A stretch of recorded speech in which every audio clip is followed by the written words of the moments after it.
Bonjour et bienvenue sur Une vie toute simple. Je suis Sylvie et je suis ravie de vous retrouver pour un nouvel épisode du podcast.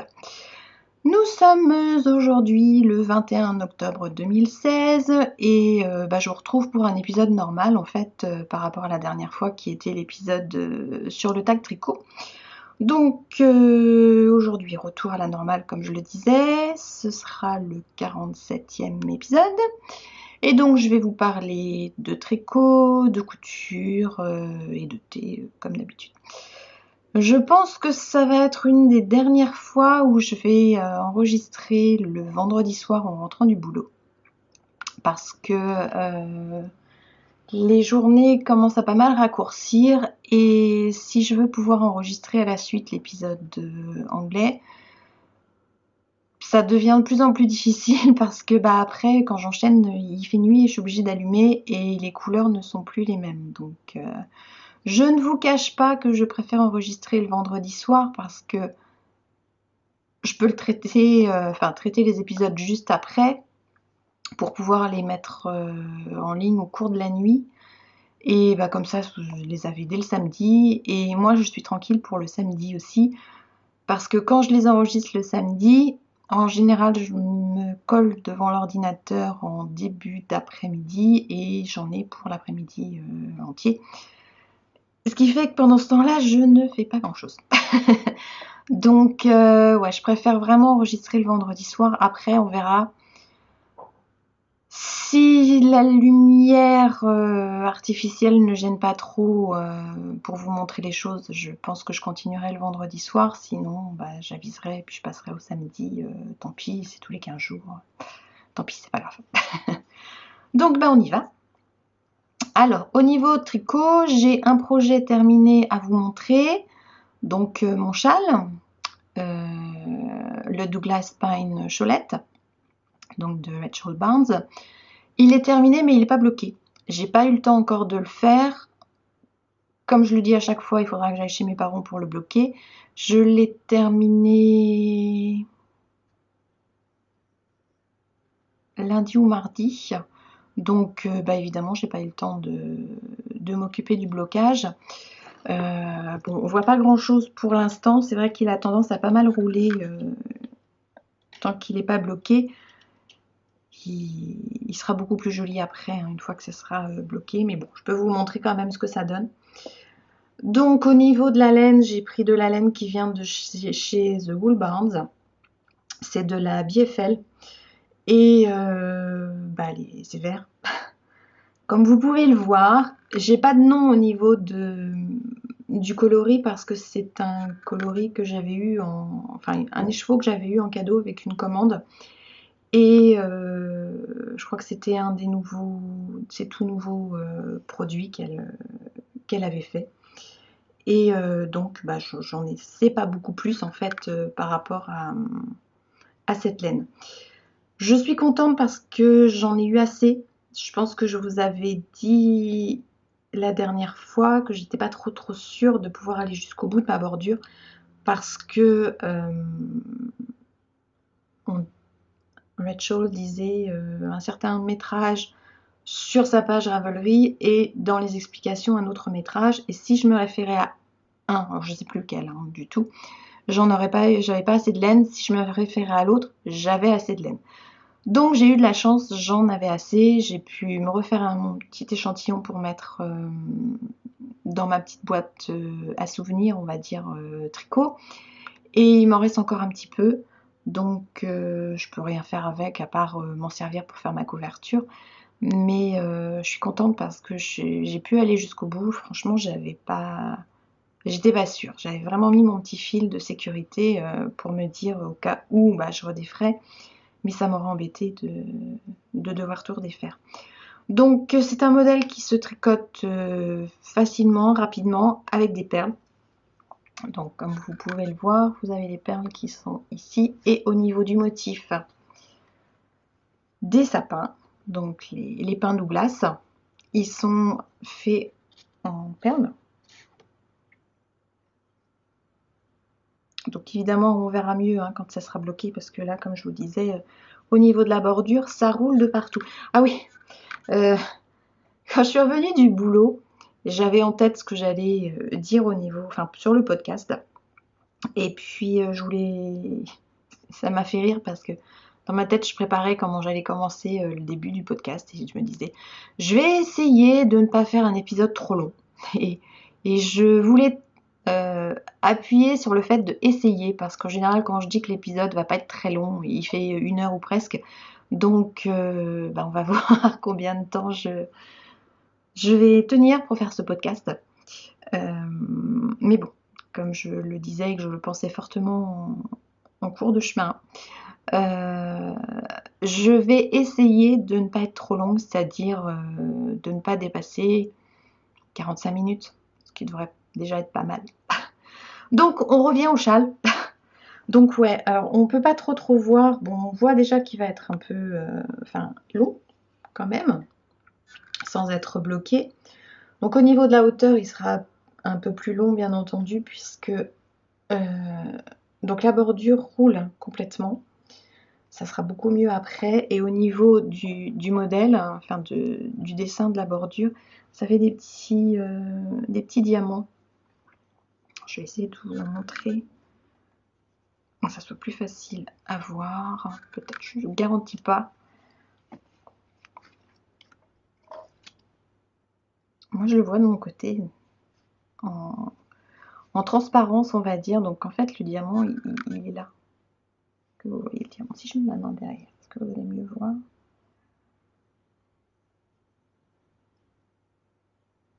Voilà, le petit diamant. Et donc, la bordure est très jolie. Donc, la bordure, elle se tricote d'un bord vers l'autre, sur le côté. Je suis plus en... Voilà. Et donc, moi, j'ai choisi... Alors, il y a plusieurs techniques pour insérer les perles. J'ai choisi de les insérer en même temps que je tricotais les mailles.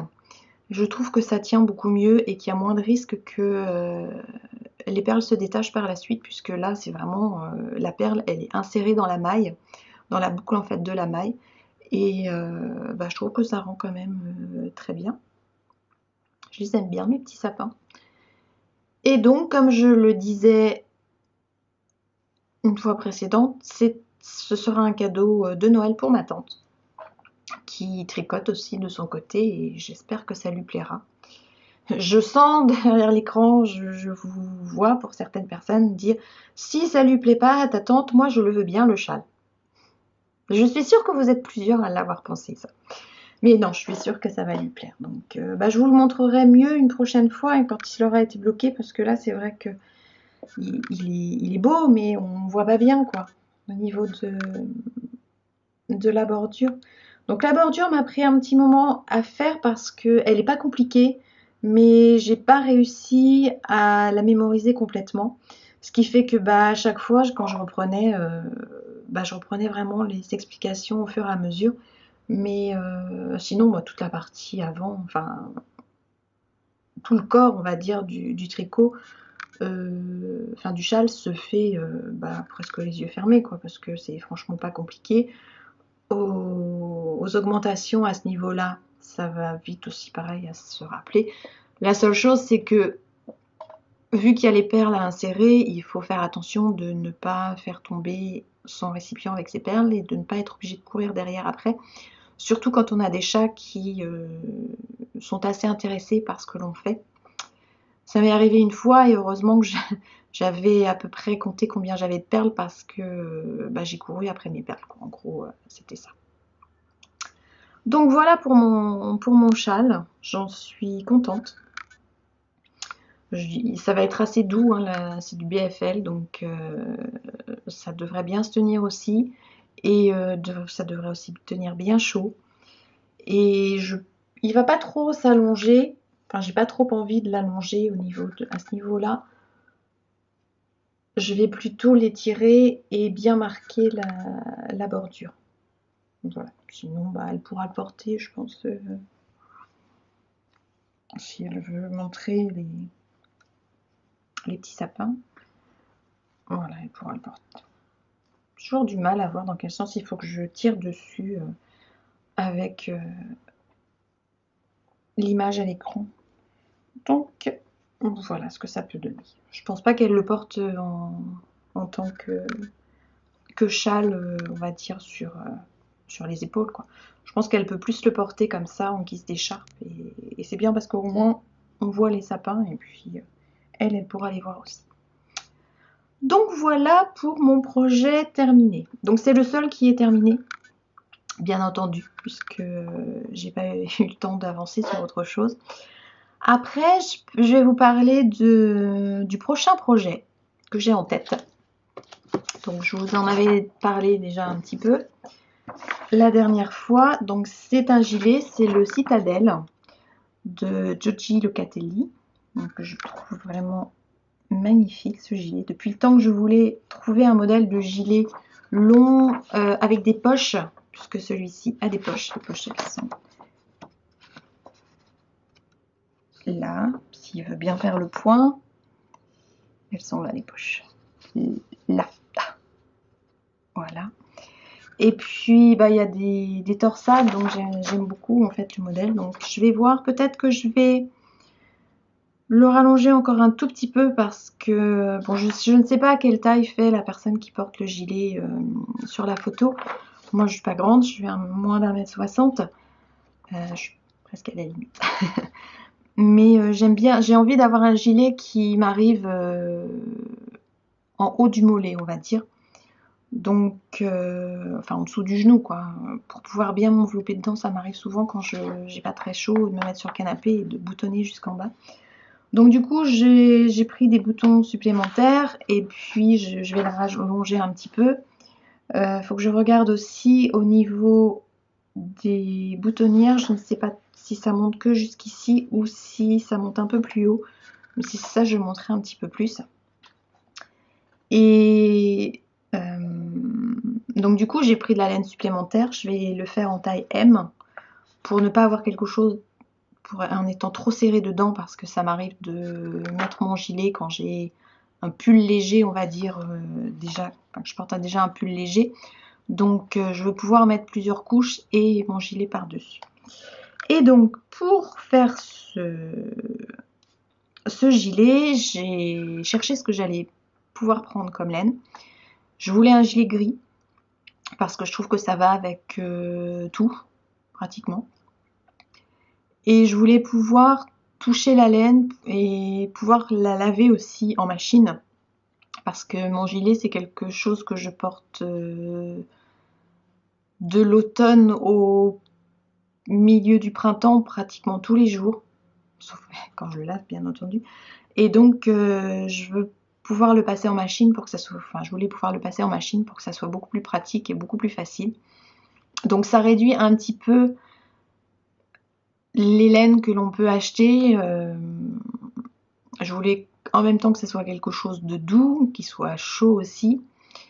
Je voulais pas passer une commande par internet parce que je voulais pouvoir toucher la laine et voir le gris aussi, parce que bah, parfois on est un peu surpris, parfois déçu aussi de ce que l'on reçoit, parce que c'est pas forcément la qualité qu'on espérait, c'est pas forcément la couleur qu'on espérait non plus. Et bah, j'ai eu une promo Fil d'Art.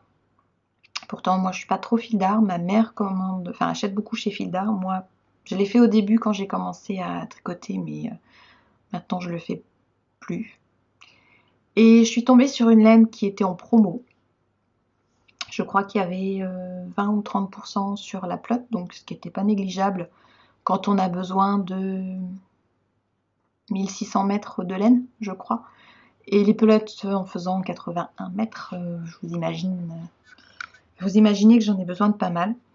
Et donc j'ai jeté mon dévolu sur cette laine-là, donc le fil randonné de Fil d'Art, qui est composé, donc il se lave à la machine, et qui est composé de 45% d'acrylique, de 40% de laine, de 10% d'alpaga et de 5% de viscose. Donc elle est douce, elle est moelleuse. J'aime beaucoup la couleur. Alors j'espère que ça rendra bien avec les torsades. J'avoue que c'est vrai qu'avec le côté chiné comme ça, est-ce qu'il va falloir faire le point? Ça m'arrangerait qu'il fasse le point. J'avoue que parfois j'ai un petit peu peur, mais bon, voilà. ça devrait aller. Donc gris avec des petits points chinés, comme je vous disais, avec des petits points un peu beige et un petit peu noir aussi. Voilà, on voit peut-être un peu. Voilà. Ben voilà qui est pas mal ça. Faut plus que je bouge. Donc franchement, j'espère qu'elle va bien rendre. J'ai pris 21 pelotes. Je compte toujours une pelote de plus. On verra. La vendeuse a fait un peu la tronche quand ma mère lui a dit qu'elle avait besoin de 21 pelotes parce qu'elle les achète par paquet de 10 ou de 20, je crois. Et du coup, elle avait un paquet où elle n'avait besoin que de prendre une seule pelote. Donc elle disait à ma mère, mais pourquoi il lui en faut 21 avec 20? Ma mère a dit, écoutez, moi je sais pas, elle m'en a demandé 21, vous m'en commandez 21 et puis ça sera bon quoi. Donc j'ai mes 21 pelotes. Peut-être que j'en aurais pas besoin des 21, j'en sais rien du tout. Mais au moins, je devrais avoir de quoi faire. Donc voilà, ça c'est pour le prochain projet. J'ai pas encore commencé du tout. Je veux commencer à tête reposée puisque j'ai vu que la construction était un peu particulière. Il n'y a pas de couture du tout. Mais il y a une partie qui se fait d'un côté, après il faut assembler. J'ai vraiment regardé vite fait, c'est un modèle qui est en anglais. Et comme il va y avoir des torsades, ça va être un modèle sur lequel il va falloir que je me penche vraiment. Ça va pas être le tricot où on s'installe devant la télé et on regarde en même temps la télé en même temps qu'on tricote. Donc il faut que je fasse mon échantillon pour voir comment ça tombe en fait par rapport à la façon dont moi je tricote et puis après on se mettra dessus. Donc si tout va bien, je ferai mon échantillon demain, donc demain samedi, et j'enchaînerai après. Donc normalement, la prochaine fois, si tout se passe bien, je pourrais déjà vous montrer un petit peu mon avancée par rapport à mon gilet. Mais bon, je ne sais pas du tout combien de temps ça va me prendre parce qu'il est quand même très grand et il y a les torsades. Enfin, je suis pas sûre de l'avoir fini pour cet hiver. On verra. Peut-être que je le mettrai au printemps prochain. On verra bien. Voilà, donc ça c'était pour la partie tricot. Ah oui, donc entre-temps, je pense que, de temps en temps, dans les prochains épisodes maintenant, vous retrouverez ma couverture, ma Cozy Memory blanket, puisque je pense que je vais avoir besoin de faire un projet défouloir, on va dire, les jours où je vais avoir besoin de tricoter, mais que je vais avoir un film qui va m'intéresser ou une série qui va m'intéresser à la télé, que je puisse tricoter et regarder la télé en même temps. Avec le gilet, je suis pas sûre que ça sera beaucoup jouable. Ou en tout cas, j'avancerai pas beaucoup. Donc je pense qu'il y aura bientôt le retour de la couverture. Voilà, donc là, ça y est, j'ai fini pour la partie tricot. J'en arrive à la partie couture. Donc, partie couture, j'ai 2 projets terminés à vous montrer. Là, par contre, je pense que par la suite, il y aura moins de choses. Il y aura peut-être beaucoup moins de parties couture dans mes prochains podcasts, puisque les après-midi, je m'installerai peut-être plus facilement dans le canapé avec mon gilet. Et puis, faut que je réfléchisse à des projets. En gros, c'est ça. Donc, j'ai terminé mon Neti Bodysuit. Je vous avais montré la dernière fois. Et qui, cette fois-ci, va parfaitement. Donc, je l'avais raccourci, si je ne me trompe pas, de 5 cm au niveau du corps, pour pas qu'il soit trop long et que les fesses ne m'arrivent pas mi-cuisse. Et au niveau de la longueur des manches, j'avais enlevé 3 cm. Et là, ça colle pile poil. Donc, voilà ce que ça donne. Alors, je suis pas hyper contente de mes surpiqûres au niveau de l'encolure parce que je crois que je vous en avais parlé déjà la dernière fois. Enfin, c'est pas droit, quoi. Mais bon, j'allais pas redéfaire tout. Par contre, je suis assez contente de ma finition au niveau de l'entrejambe. C'est un body, hein. Donc, j'ai mis des pressions métallique, comme c'était préconisé. Et puis j'ai pas fait de couture à la main, j'ai fait une couture machine. Alors, est-ce que vous allez voir quelque chose? J'ai du blanc, enfin du crème. Ouais, c'est pas mal. Peut-être un peu flou, mais au moins vous voyez quelque chose. Donc ouais, j'ai vraiment. Alors j'ai choisi un tissu de récupération qui est super doux. Donc non, et puis ça va bien quoi. Je l'ai porté une fois depuis que je l'ai fait et c'est agréable. J'avais un peu peur parce que bon, les bodys, c'est parce que j'en ai mis il y a des années de ça quand c'était vraiment la mode. Je crois que c'était quoi, les années 80 peut-être, ouais, 80-90. J'en ai mis. C'était pas des pressions, c'était des espèces de crochets, des trucs qui tenaient pas forcément toujours très bien. Et c'était pas toujours très très confortable. Après, je pense que ça dépend de la morphologie aussi. Et là, bah du coup, comme c'est fait, je veux dire, enfin c'est fait main, on peut ajuster. Donc là, je sais que si je veux en faire un, je peux tout à fait reprendre les mesures que j'avais fait, reprendre les modifications que j'avais fait, parce que bah, ça colle très bien. Donc les manches sont impeccables au niveau longueur. Et puis voilà. Donc, alors, je suis désolée, il y a un peu de pli, je l'avais plié, je l'avais mis dans mon armoire. Donc voilà le dos, petit. Et puis donc le devant. Donc. Alors c'est pas un body qui est hyper échancré, hein, faut le savoir, c'est un body qui descend quand même assez bas sur les hanches, mais c'est pas gênant en fait. Donc voilà pour le body. Et j'en suis contente. Parce que j'avais acheté ce tissu exprès pour le faire. Et bah finalement, je trouve que ça rend bien. Et pour les jupes taille haute, style la Ginger de Colette Patterns, c'est impeccable. Donc voilà pour le premier projet tricot. Le deuxième,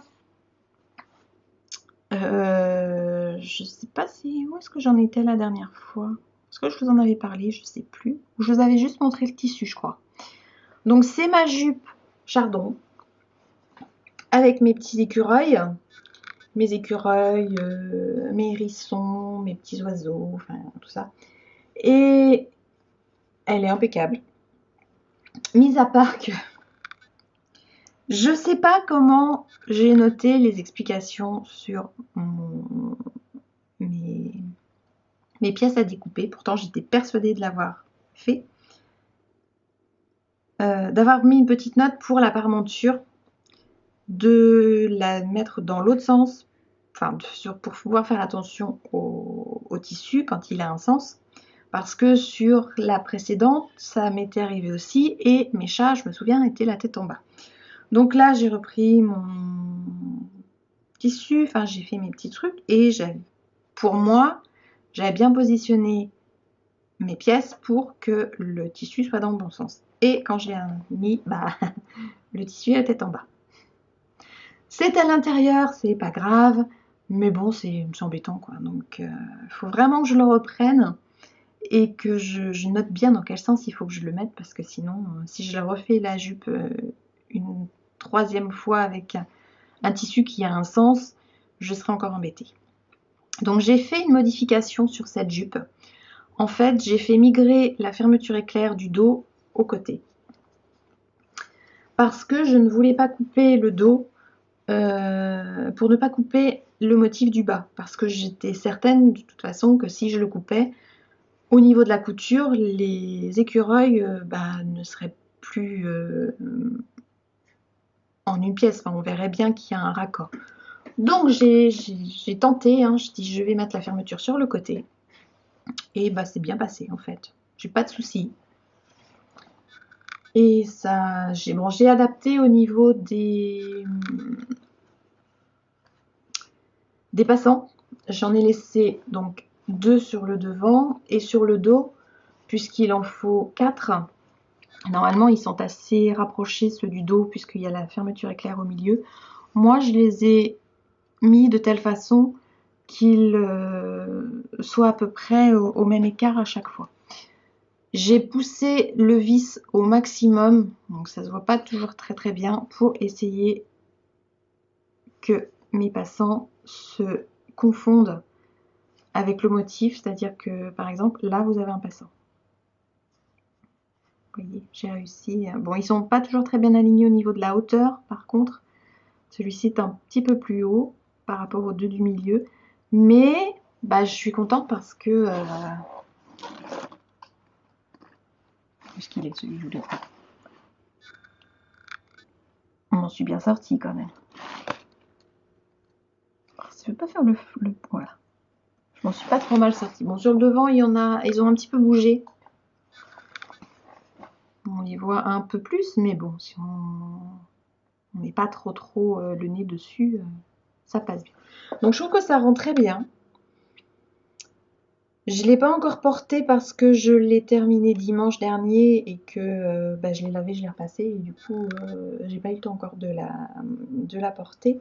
Mais je trouve que c'est bien. Alors pour l'ourlet à l'intérieur, j'ai mis un espèce de ruban, c'est pas vraiment d'extra fort, mais c'est un ruban de je sais pas quoi. Ça m'a évité de faire un double pli, double rentrée quoi. Et c'est ce que j'ai fait à chaque fois sur les chardons. Et je trouve que ça rend très bien. Alors le tissu, parce qu'il y en a qui vont me le demander. Donc je l'ai acheté chez Bouillon de couture. Et c'est du Norwegian Woods Two Nuts for Dinner de Michael Miller. Donc il faut savoir par contre que le tissu est imprimé dans ce sens-là et dans ce sens-là. C'est-à-dire que vous avez le motif comme ça sur un côté du tissu et le motif comme ça de l'autre côté. Par rapport au droit fil. Donc en fait, le droit fil, si on regarde, il est là. Donc du coup, quand je l'essaie et tout, elle a tendance à peut-être un peu plus partir en évasé dans ce sens-là que sur les autres qui sont un peu plus droites. Je pense que c'est par rapport peut-être au droit fil qui est pas, du coup, elle est pas coupée dans le sens du droit fil, quoi. Elle est perpendiculaire au droit fil. Mais bon, je suis super contente du rendu. Je trouve qu'elle est très jolie cette jupe et franchement j'ai hâte de la porter. Avec un petit haut uni, ça devrait être sympa. J'aurais pu la terminer plus tôt, mais évidemment je n'avais pas de fermeture éclair de la bonne couleur, ni de la bonne taille, c'est toujours comme ça de toute façon. Pour les gens qui font de la couture, bon puis mon zip n'est pas hyper visible non plus. Mais bon, c'est pas grave, c'est sur le côté, ça se verra pas trop, je pense. Enfin, quand je l'ai cousu. Ouais, j'avais pas. Si, la seule fermeture éclair que j'avais pour de la bonne couleur, elle était longue de ça. C'était un petit peu court pour une jupe taille haute. Parce que je me suis dit que si je la mettais. En fait, il fallait que je trouve un système pour pouvoir la coudre à chaque fois sur moi et la découdre pour pouvoir enfiler ou enlever la jupe. Parce que sinon, ça passait pas du tout, bien entendu. De toute façon, même si l'ouverture, je l'avais laissée derrière avec une petite fermeture éclair, je sais pas, elle faisait 15 cm. Donc c'est vraiment très petit. Et sur mes boutiques habituelles, je ne trouvais pas de couleur comme je voulais. Et du coup, je l'ai commandé chez Tissunet. C'était la première fois que je faisais une commande chez eux et franchement, ils sont super. J'ai commandé du tissu en même temps parce que je voulais rentabiliser le prix de mes fermetures éclair. J'ai commandé celle-ci. Et en fait, j'ai hésité entre deux couleurs. J'étais partie sur une autre que je voyais, qui est plus foncée, mais qui me semblait mieux adaptée pour la jupe. Et j'en ai pris deux parce que je me suis dit, comme ça, si je rate mon coup, au moins j'aurai une deuxième fermeture éclair. Et celle-ci, j'en ai pris qu'une. Et au final, c'est celle-ci qui va mieux. Mais bon, je voulais commander autre chose que juste 3 fermetures éclair. Plus, ah oui, j'ai pris aussi des filets pour mettre sur les cônes de la surjuteuse. Parce que j'en ai, mais à force de les mettre et de les enlever, ils commencent à se détendre un petit peu. Donc, oui, puis j'ai pris plein de choses en fait. J'ai pris les boutons aussi pour mon gilet. Et donc je voulais, comme je vous disais, rentabiliser un peu tout ça. Et du coup, j'ai pris 3 coupons de tissu, 3 jerseys, pour pouvoir faire des hauts après. Mais bon, je ne me suis pas encore décidée sur ce que j'allais faire, donc pour l'instant, ça va passer à la machine et puis ça va être repassé et rangé en attendant que je prenne mes décisions par rapport à ça, que je fasse mon choix sur le tissu et le modèle. Mais donc voilà, ça c'était pour la partie couture et puis je la trouve sympa cette petite jupe. Voilà. Donc vous voyez, hein, j'arrive à avancer, on est à 30 minutes quand même, c'est pas mal. Puisque j'arrive à la dernière partie du podcast, donc qui est comme d'habitude consacrée à la partie thé. Donc je ne vais pas vous parler de l'abonnement de Chakai Club, j'en parlerai de l'abonnement donc d'octobre, j'en parlerai la prochaine fois parce que il y a encore un thé que je n'ai pas goûté. Donc je voudrais pouvoir le goûter avant de vous en parler. C'est un thé noir que je goûterai demain matin. Je vais plutôt vous parler d'une boutique que j'ai découvert il n'y a pas très longtemps par l'intermédiaire d'Instagram et des personnes que je suis. Et la boutique s'appelle Goutte de thé. Qui, je ne sais plus d'où elle est cette boutique. Goutte de thé. Donc chez eux, j'ai commandé donc 3 sachets de thé. J'ai pris 2 thés blancs, un thé vert. Et puis j'ai pris aussi une théière. On peut dire que c'est une théière. Alors, qui se présente. Je ne l'ai pas pris là. C'est pas grave, je vais vous expliquer. Donc c'est une théière sous forme de tube en fait, à peu près haute de ça, en verre, avec comme deux petites oreilles pour la tenir. Il y a dedans un filtre en verre aussi avec des petits traits en dessous. Donc on peut tranquillement mettre son thé dedans, ça se diffuse bien. Vous ne récupérez pas trop de déchets, on va dire, au fond du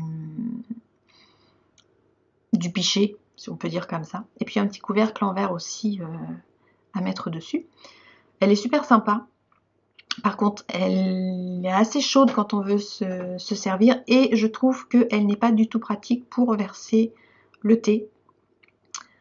Après, à la limite, il faudrait presque pouvoir faire infuser son thé, enlever l'infuseur et puis boire à la paille. Faire refroidir son thé et boire à la paille. Mais bon, c'est pas forcément le but du jeu. Parce que je sais pas, il y a un bec verseur, mais il est pas hyper pointu et en fait quand on verse, bah, on en fout partout, je sais pas, ça coule en fait dessus et ça se renverse pas mal autour. Puis c'est petit, hein, ça doit faire 11 cm ou quelque chose comme ça. Oui, non, 11 cm de hauteur, donc on peut pas en mettre beaucoup en fait. C'est vraiment une théière, je dirais, pour goûter et pour du thé d'exception, en gros.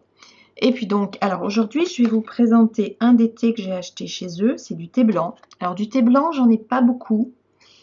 Je crois que ça doit être les 2 seuls que je dois avoir.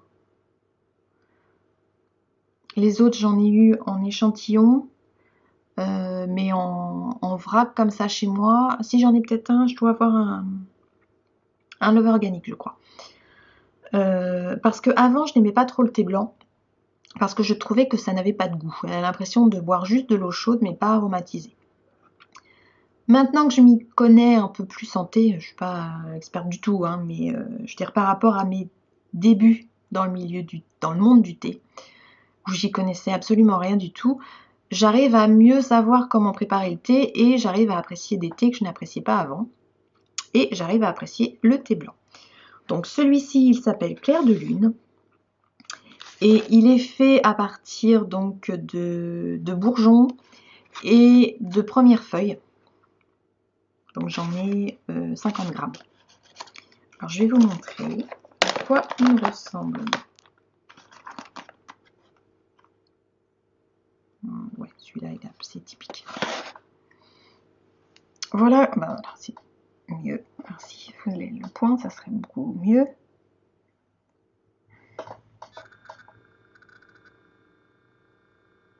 Voilà.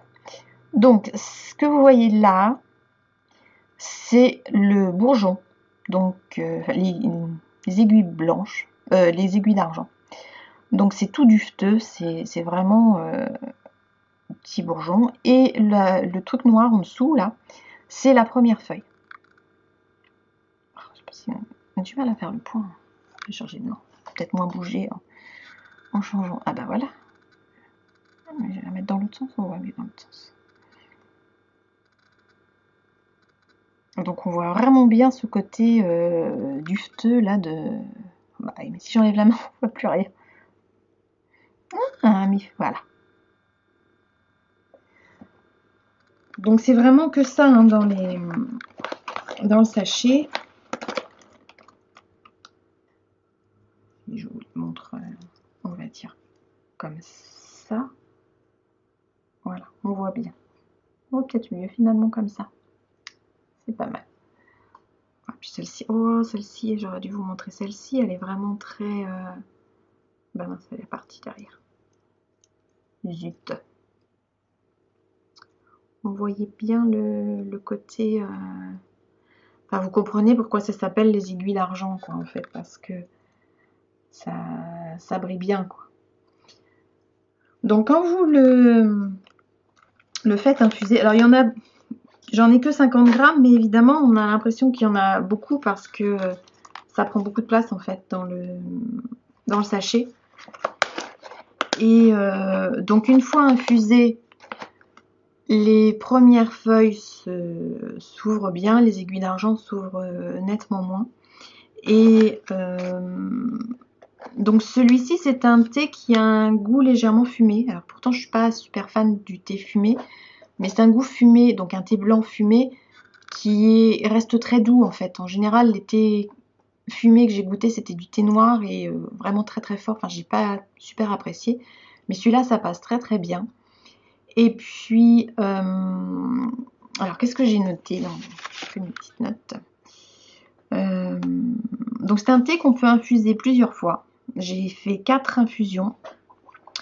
Donc j'ai gardé la même température à chaque fois. J'ai mis 90 degrés. Comme c'était marqué derrière. Donc en fait vous avez les explications derrière. Avec les durées, enfin température.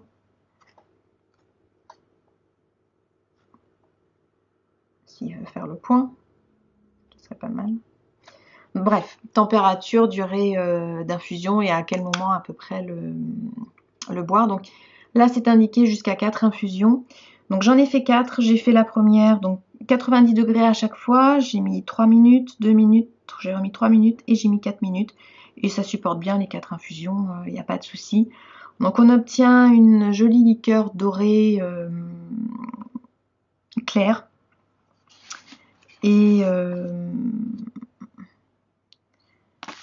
plus ou moins clair aussi, on va dire, selon la durée de l'infusion, évidemment. Plus vous allez l'infuser longtemps, plus la couleur va être un petit peu plus intense, un peu plus dorée. Et donc, moi, j'ai trouvé, donc on retrouve le goût fumé, mais léger. Et puis après, une petite note sucrée et puis fleurie, quoi, en fait. C'est pas facile à expliquer.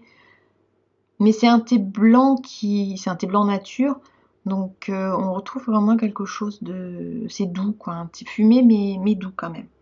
Et puis avec une bonne longueur en bouche. Donc si vous voulez goûter du thé blanc, c'est pas forcément par celui-ci qu'il faut commencer parce que bah, c'est un thé qui est assez cher, puisque c'est quand même des thés haut de gamme on va dire. Mais si vous voulez vous faire vraiment un petit plaisir, je crois je me demande s'il ne le propose pas en 25 grammes. Vous pouvez toujours essayer en 25 grammes. Mais franchement, si vous voulez du thé blanc, il faut prendre un bon truc, hein, quelque chose de... Il faut y mettre le prix, quoi, en gros, pour être sûr d'avoir quelque chose qui soit bon et pas avoir l'impression de boire de l'eau chaude, quoi, en gros. Donc voilà, alors je vous conseille cette maison de thé. Donc Goutte de thé, il y a une boutique à internet. Moi je l'ai commandé par internet. J'ai eu 3 échantillons que je n'ai pas encore goûté avec.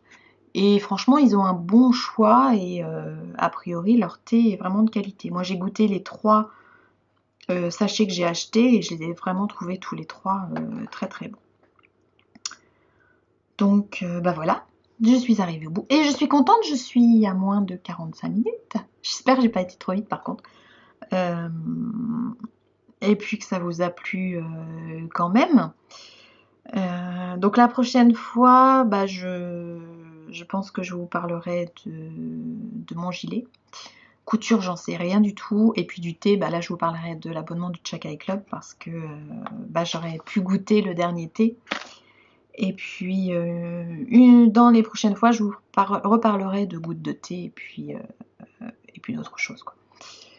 Donc peut-être aussi que je vous parlerai enfin de filage parce qu'il va falloir que je m'y remette quand même aussi au filage parce que faut que j'arrête de dire parce que je fais que ça là aujourd'hui. Ouais, c'est un petit peu en plan en ce moment le filage et bah vu que l'hiver revient, je sais pas, j'ai pas mal filé, façon de parler. J'ai plus filé, je dirais l'automne et l'hiver dernier qu'au printemps quoi. Donc non, il faut vraiment que je m'y remette au filage et je risque d'avoir perdu le coup de poignet, de main, tout ce que vous voulez. Et puis mon fil va plus être aussi régulier que ce que j'avais commencé, donc ça sera un petit peu embêtant. Voilà, donc je vais vous laisser aujourd'hui pour... bah là, je cafouille là pour terminer. Et puis bah, je vous dis à dans 15 jours normalement. Et puis d'ici là, portez-vous bien, prenez soin de vous. Et puis je vous souhaite tout plein de bonnes choses. Bye!